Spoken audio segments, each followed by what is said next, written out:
Sapi merasa galau akibat Anu menyuruhnya melihat dari sudut pandang semua bukti yang menguatkan Nakul bersalah, bukan sebagai istrinya.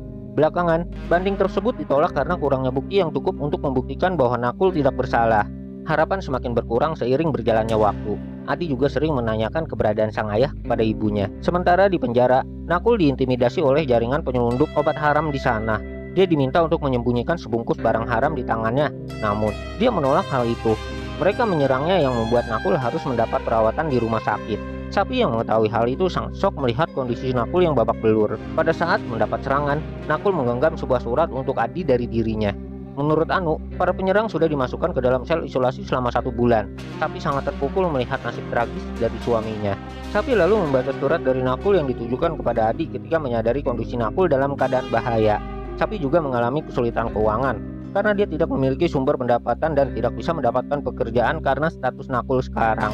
Dia kemudian memutuskan untuk membebaskan Nakul dari penjara dengan membuat rencana pelarian.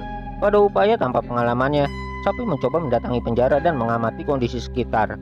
Ketika penjaga lengah, Sapi mencuri kartu kunci sel, namun hal tersebut diketahui oleh si penjaga dan alarm tanda bahaya dinyalakan. Semua itu hanya bayang-bayang Sapi yang sedang dalam kegelisahan akan rencananya. Dia membatalkan dan harus mengalami serangan panik di depan Ayesha. Kali ini, Sapi bertindak lebih pintar dan terencana. Dia mengumpulkan semua artikel dan bahan bacaan tentang upaya pelarian dari penjara. Sapi sengaja mengumpulkan semua informasi tersebut dari tempat umum agar tidak terdeteksi. Dia mempelajari semua informasi yang didapatkan dari perpustakaan nasional. Ada satu buku yang menarik perhatiannya ketika seorang bernama Joy Di Paul, menurut buku itu berhasil kabur dari penjara melalui rencana yang pintar. Dia kabur dari penjara dengan mengelabui penjaga melalui mobil sayuran yang setiap hari memasok dapur penjara. Sapi merasa Paul adalah seorang narasumber yang tepat ketika diminta saran. Sapi lalu meminta alamat Paul dari kantor redaksi bukunya. Dia mengunjungi Joy Di Paul, seorang penjahat terkenal yang telah berhasil melarikan diri dari penjara sebanyak 7 kali. Semula, Sapi mengaku sebagai wartawan kala bertemu Paul yang terus menolak untuk bertemu karena dia seorang introvert tingkat tinggi.